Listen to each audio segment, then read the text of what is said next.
We're so back at Fenway Park for 2 games this weekend watching this team. This team, however, is not very good. To the point where, as I touched down in Boston yesterday, I looked at my phone and I got a notification that President Sam Kennedy said that he is embarrassed by this Red Sox team. That's how bad they are. Hey, that green jersey's the one I'm wearing, except 19 for Roman Anthony, not 26. I think I pointed it out in the last video at Copley Square, but the World Cup is going on right now in Boston. And I just talked to a fan on the street from Scotland, like straight off the boat from Scotland. He's going to the World Cup game tomorrow. I think they were playing Haiti, he said. That doesn't sound right. Haiti doesn't sound like they would have a team. Maybe though, I don't know, I could be wrong there. Quite literally across the street from Fenway Park, they do have a House of Blues music hall. Don't know if anyone prominent's playing there this weekend, but it's a hot spot for a bunch of concerts, I guess. Anyway, back to the Red Sox. This team has been absolutely atrocious to the point where I'm having a tough time getting into them this year. I think I've maybe only watched a couple games. I think with how good the Sabres were, and I was so invested in them, that once their season ended, I couldn't get into the Red Sox just because of how bad they've been. I mean, they fired Alex Cora and half of his coaching staff. That didn't change anything. You're dealing with a certified fucking idiotic robot in Craig Breslow running the team that no people in the front office don't even like, let alone other GMs around the league, so nobody wants to deal with him. So yeah, it's been rough out here this year for the team. Okay, so tonight's acts at the MGM Music Hall, we have Marcus King Band. That's good. Daniel Tosh tomorrow. I don't know who that is, but although this weekend's acts. This is the face I make anytime anyone mentions the Red Sox. I like how this statue just says teammates. It doesn't actually say who they are. This one's easy to pinpoint. Carl Yastrzemski. Then one of the greatest Red Sox of all time, possibly the greatest of all time, Ted Williams. Unbelievably good player, then went to go fight a war, came back and was just as unbelievably good. I believe his career average was 409, or he hit that in a season. I'm not entirely sure of the stat, but that means you're a pretty good player. And of course, along the wall here, all the retired numbers of the team. My favorite specifically, 34, David Ortiz. And of course, a nod to all the World Series championships. Not going to be seeing one of those anytime soon. Anyone remember when Doug Mirabelli was reacquired by the Red Sox from the Padres, I believe it was, and got a police escort to Fenway Park to make it in time to catch Tim Wakefield's start? I don't know why I brought that up. I was just walking around Fenway Park and it made me think of that. That 2018 World Series championship team was maybe the greatest team I've ever seen in my life. Skip ahead 6 years, not that long ago. 8 years, sorry. But still, not that long ago, not one single person involved in that team is still with the organization. Outside of ownership and maybe a few front office people. In terms of players and coaches, nobody. That is pathetic. And that starts at the top with John Henry, Sam Kennedy, the entire ownership group, down to Breslow, and Cora. He was fired though, so now Chad Tracy, but yeah. Pathetic, putrid effort by the Red Sox so far this season. But alas, here I am to watch this pathetic team play baseball. 2 games this weekend against the Texas Rangers. But before I do that, I am taking a stadium tour. I did the stadium tour the last time I was here. Really enjoyed it. So I know it was only, 8 months ago, but I'm gonna do it again. I do like the old school ticket booth. One of the box offices. There's multiple in this stadium. After the tour, I'm going to the zoo, and then I'm coming back here for the game. Does not look like a beautiful day for any of those activities. Talk about Scotland fans. The tour is going to get started momentarily. So we're in the bowels of Fenway Park. By the way, our tour guide looks like Bobby Valentine. R.I.P. He's not dead, but he was a terrible manager for the Red Sox. Fenway. We inside. This kind of feels like a tripping hazard.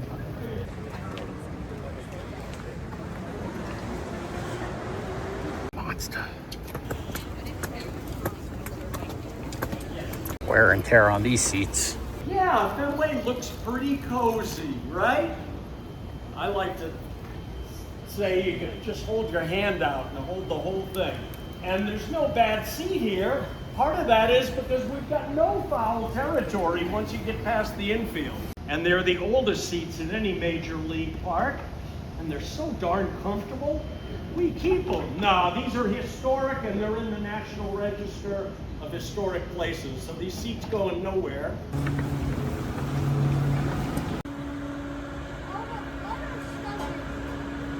And on his 87th birthday, we made official what fans had known for decades. That is the pesky pole, now and forevermore.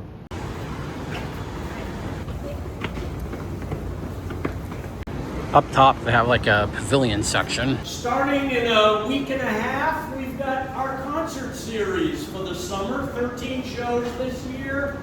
We put an enormous stage in center field when the team hits the road. About 30,000 people in the ballpark. Nobody on our precious Fenway Park infield. And it's a great place to see a show. They say necessity is the mother of invention. Well, we heard mother calling.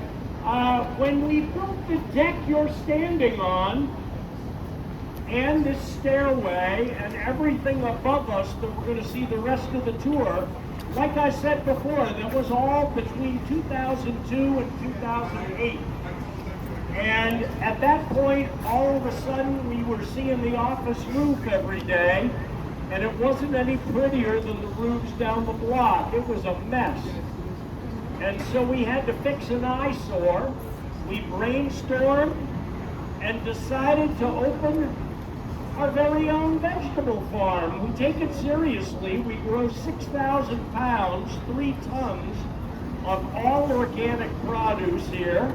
Well, in 1999, prior to all that construction I told you about in the 21st century, our mayor, Tom Menino, and the fellow running the team, John Harrington, held a press conference, and they pointed to that plot of land, which were a couple of old buildings and another parking lot, and they announced that that's where the new Fenway Park was going to go.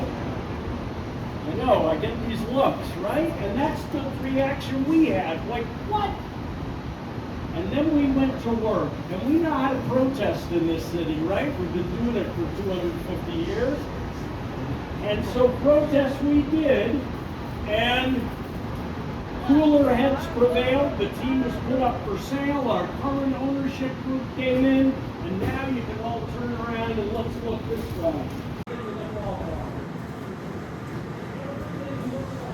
Yeah, scooch down this way a little bit. And then down here is where the team statistician sits. That's the person who calls out to all the assembled writers here that it's so-and-so's 800th double, or somebody is playing their 1500th consecutive game, and so on and so forth, so they can spice up their writing. And when the windows are up, you gotta pay attention, because balls come up here fast and furious.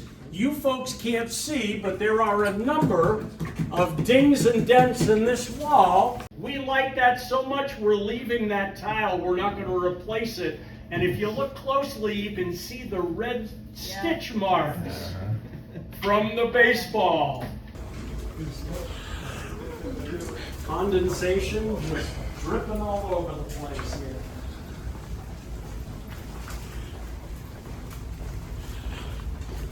So when the ballpark was originally built, back in 1912, dugout to dugout, about 20,000 seats.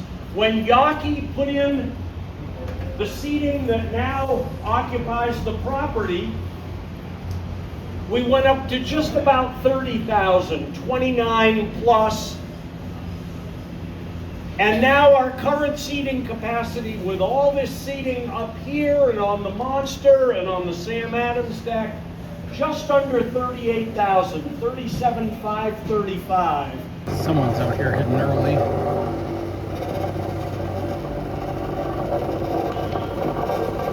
Using an aluminum bat.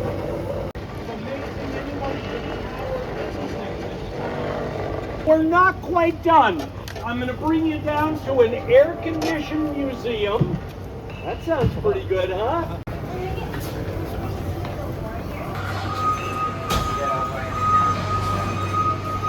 There are exhibits and old photos all around us, mostly Red Sox-centric, as you would expect.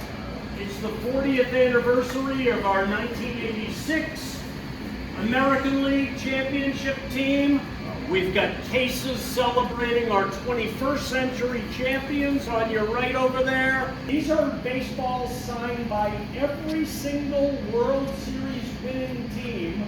Dave Roberts.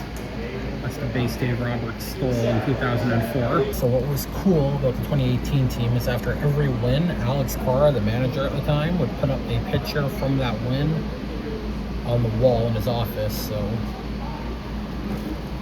he literally has a photo from every win of that season on the wall. Well, he did. I'm sure after this season it was removed, but that's where all these pictures behind him are. Rafael Devers bat. Would be good to have him in the lineup right about now. Maybe not, though. He kind of sucks this year. This is kind of iconic. This is Jason Varitek, who was one of my favorite players growing up. One of his catcher's masks from the 2004 World Series team.